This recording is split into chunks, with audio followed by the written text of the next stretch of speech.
नमस्कार दोस्तों, मैं Brajesh Mishra basic point with Brajesh channel में एक बार फिर से आप सभी का स्वागत करता हूं।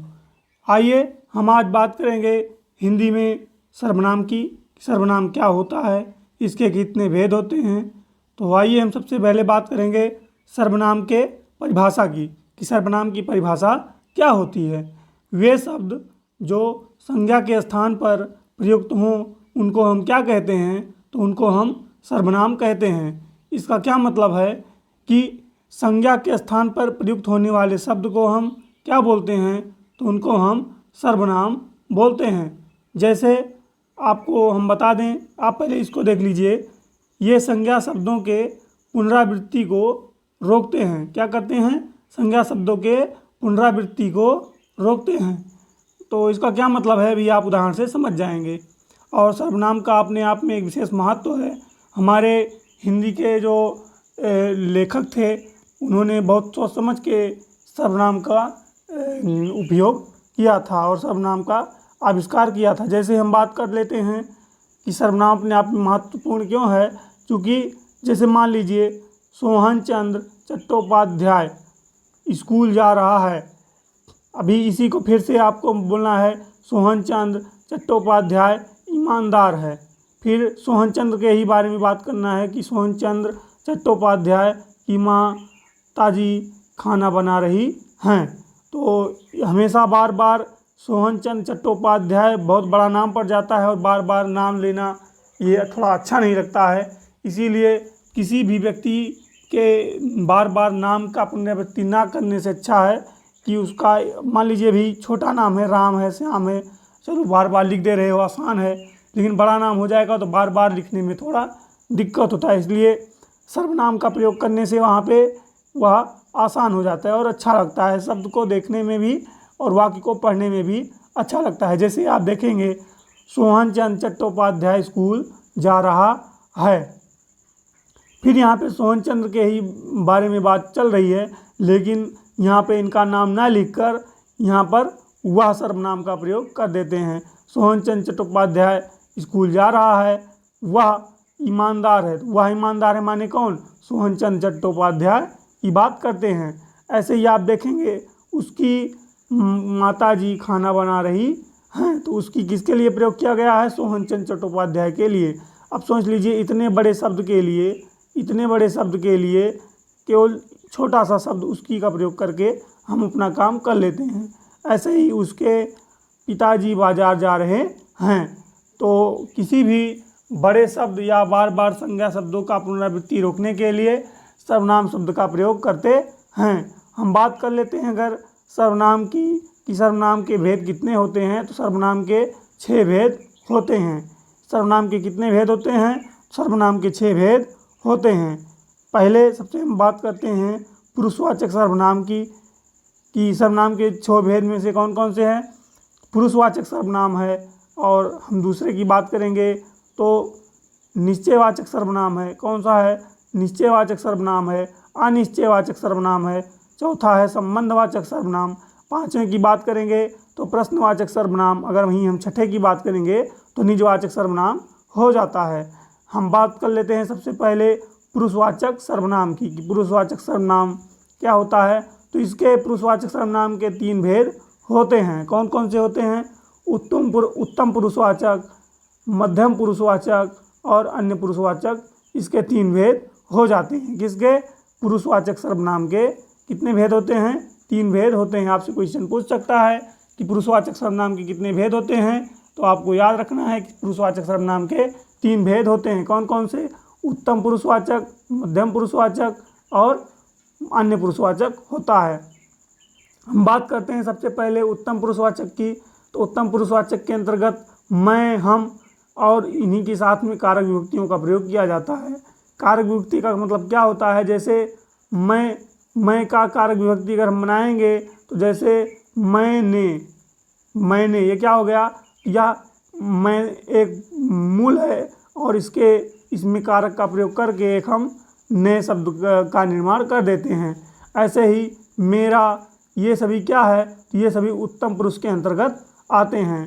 तो आपको हम समझाने के लिए बता दिया हूँ कि मैं और हम और इन्हीं दोनों का जो कारक विभक्ति से बनते हैं शब्द, उन सभी का प्रयोग किस में करते हैं, तो उत्तम पुरुषवाचक में करते हैं। जैसे हमसे बनता है हमारा, हमारे, तो ये सभी क्या हैं, ये सभी उत्तम पुरुषवाचक के अंतर्गत आएंगे। अभी हम बात कर लेते हैं मध्यम पुरुषवाचक की। तू हुआ और कारक चिन्ह, जैसे कि तू का क्या मतलब है, तू हुआ, तुम हुआ, तू से किस का निर्माण होता है, तुम का हो जाता है, तुम्हारे हुआ, तो ये सभी कारक विभक्ति के द्वारा बन जाते हैं। तो ये सभी किसके अंतर्गत आएंगे, तो ये सभी मध्यम पुरुषवाचक के अंतर्गत आएंगे। हम आपको बता दें थोड़ा सा लिटिल डिफरेंस, तू, तुम और आपका प्रयोग कहाँ कैसे किया जाता है। तो आपको हम बता दें, जो तू शब्द होता है वो हमेशा एक वचन के लिए किया जाता है, और उम्र में जब कोई भी छोटा हो तो उसी के लिए हम हमेशा तू शब्द का प्रयोग करते हैं।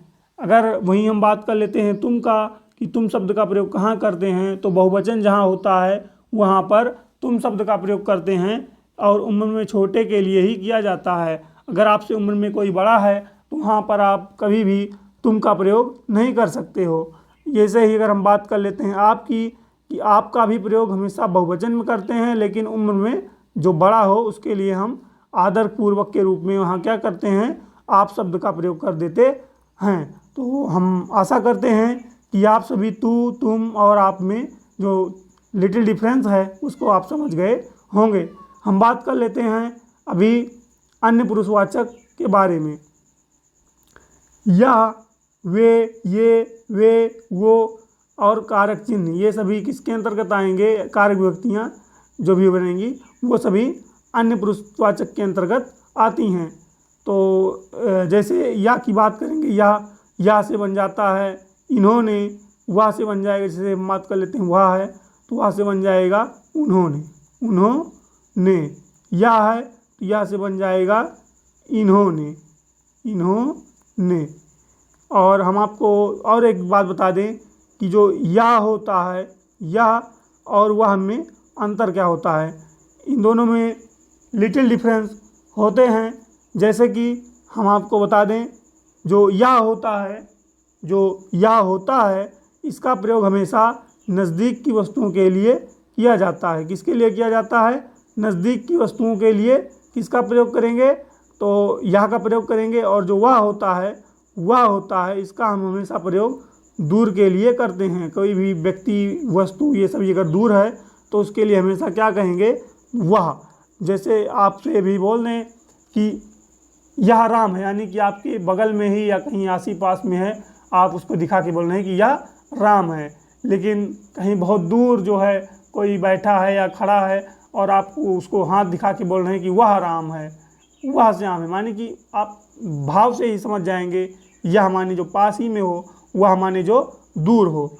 आइए हम बात कर लेते हैं कि मूल सर्वनाम शब्दों की संख्या कितनी होती है। तो मूल सर्वनाम शब्दों की संख्या 11 होती है। कौन कौन से होते हैं, तो हम बात करते हैं सबसे पहले पुरुषवाचक में कौन कौन से आते हैं। मैं और तू, ये दोनों पुरुषवाचक के अंतर्गत आएंगे। निश्चयवाचक की बात करेंगे, यह और वह निश्चयवाचक के अंतर्गत आते हैं। जो सो संबंधवाचक के अंतर्गत आएंगे। कौन क्या, ये प्रश्नवाचक के अंतर्गत आएंगे। अनिश्चय की बात करेंगे, कौन कुछ। और वहीं अगर हम निज की बात करते हैं तो आप। तो ये जो है मूल सर्वनाम शब्दों की संख्या है, कितनी होती है, 11 होती है। कितनी होती है, 11 होती है। तो आप यहाँ से देख सकते हैं 1 2 3 4 5 6 7 8 9 10 और 1 11, यानी कि मूल सर्वनाम शब्दों की संख्या कितनी होती है, तो हमेशा आप याद रखना 11 हो जाती है। वहीं अगर हम बात करते हैं सर्वनाम की संख्या कितनी होती है, तो 6 हो जाती है। इन दोनों में लिटिल डिफरेंस है। मूल सर्वनाम शब्दों की अगर बात करेगा तो 11 होगा, अगर सर्वनाम की बात करेगा तो हमेशा वह 6 होता है। अभी हम बात कर लेते हैं पुरुषवाचक सर्वनाम की, कि पुरुषवाचक सर्वनाम क्या होता है, उसके उदाहरण क्या होते हैं। जैसे हम बात करते हैं पुरुषवाचक सर्वनाम कितने होते हैं, 3 होते हैं। पहला होता है कहने वाला, दूसरा होता है सुनने वाला, और तीसरा जिसके बारे में हम बात करते हैं अर्थात अन्य। जैसे कि पहले में क्या होता है, जैसे लेखक होता है, ये उत्तम के अंतर्गत आएंगे। मध्यम में जो सुनता है उसको हम मध्यम के अंतर्गत रखते हैं, और जिसके बारे में बात चलती है उसको हम अन्य के अंतर्गत रखते हैं। जैसे कि हम बात कर लेते हैं, यह चालाक है, यह चालाक है। तो यह यह क्या है, तो यह क्या है, तो यह पुरुषवाचक सर्वनाम है। कैसे जानेंगे, बात कर रहे हैं यह मतलब जैसे मान लीजिए राम की बात कर रहे हैं, या यानी कि राम चालाक है, तो हम राम को पास ही में उसको हम दिखा के बोल रहे हैं यह चालाक है। तो राम की बात कर रहे हैं, यानी कि जो है किसकी बात कर रहे हैं, तो सुनने वाला कोई दूसरा है जिसको हम बता रहे हैं, और हम बता रहे हैं खुद ही कि यह चालाक है, और सुनने वाला है कोई, तभी तो उसको हम बता रहे हैं कि यह चालाक है। और अन्य माने कि किसका, यह माने कि राम। तो तीनों यहाँ पर मिल रहा है, तो यहाँ पे क्या हो जाएगा, पुरुषवाचक सर्वनाम हो जाएगा। और हम आपको बता दें, कभी भी जैसे कि ये दूसरा एग्जाम्पल जो दिया है, यह वह कल दर्शन को जाएगा, दर्शन को जाएगा।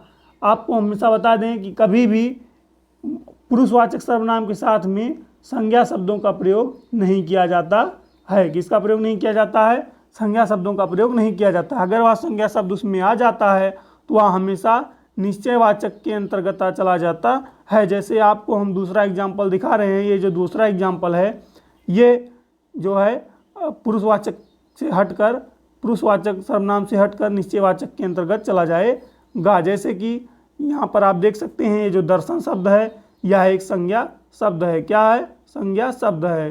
कौन सा संज्ञा शब्द है, जातिवाचक संज्ञा है। आपको हम संज्ञा पढ़ा चुके हैं।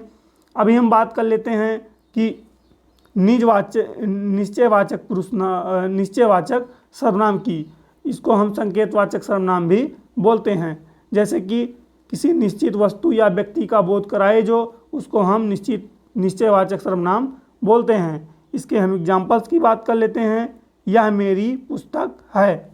क्या है, यह मेरी पुस्तक है।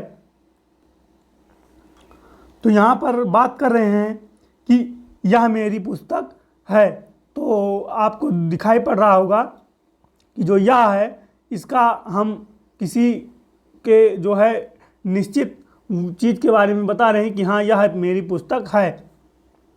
क्या है, यह का प्रयोग क्यों किया है, किसी निश्चित चीज़ को दिखाने के लिए किया, यही मेरी पुस्तक है। तो जहाँ भी यह वह का प्रयोग किसी निश्चित चीज़ के लिए डिनोट करते हैं, वहाँ पर निश्चयवाचक सर्वनाम हो जाता है। अगर हम ये बात कर लेते हैं, यह मेरे कपड़े हैं। किसके कपड़े हैं, मेरे कपड़े हैं। तो यहाँ से दिखाई दे रहा है, डिनोट कर जा रहा है, और निश्चित चीज़ के बारे में बात किया जा रहा है कि मेरे ही कपड़े हैं, अर्थात मेरी बुक है। यह मेरा मोबाइल है।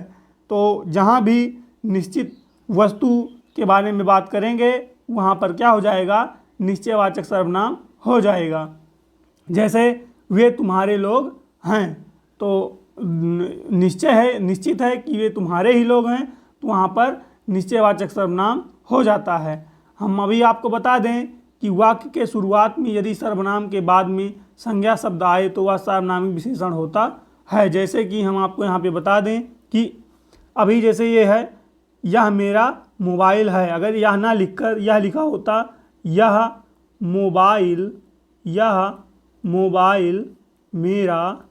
मेरा है, तो यह सार्वनामिक विशेषण हो जाता। क्या हो जाता, सार्वनामिक विशेषण हो जाता। तो जहाँ भी आपको कभी भी सर्वनाम के बाद में अगर संज्ञा शब्द आ जाए, सर्वनाम के बाद में संज्ञा शब्द आ जाए, तो वहाँ पर सार्वनामिक विशेषण हो जाता है, जो कि हम विशेषण में अच्छे से बात करेंगे।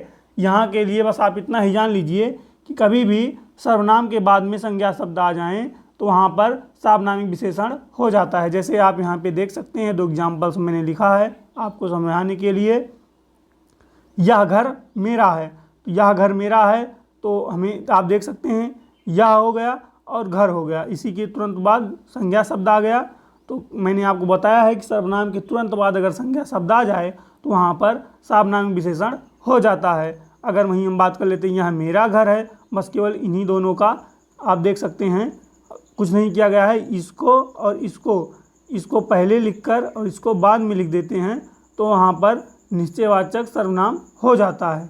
आप यहाँ पे देख सकते हैं एग्जाम्पल से, यह मेरा घर है, तो यहाँ पे क्या हो जाएगा, यहाँ पर यह जो है ये भी सर्वनाम है, मेरा जो है यह भी सर्वनाम है।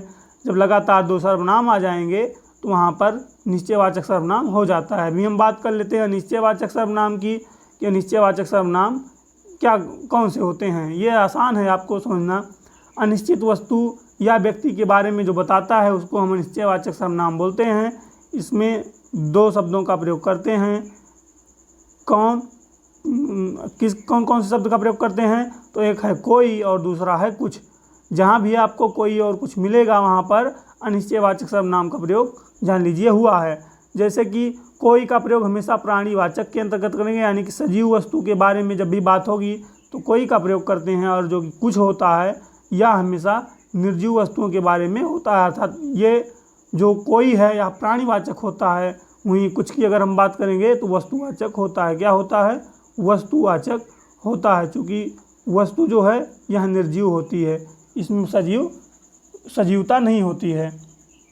हम एग्जाम्पल की बात कर लेते हैं सबसे पहले कि एग्जाम्पल्स इसके क्या क्या हैं, और इसी के साथ ये आज का जो है सर्वनाम का जो टॉपिक है एक पहला पार्ट समाप्त हो जाएगा। तो हम बात कर लेते हैं पहले एग्जाम्पल्स की।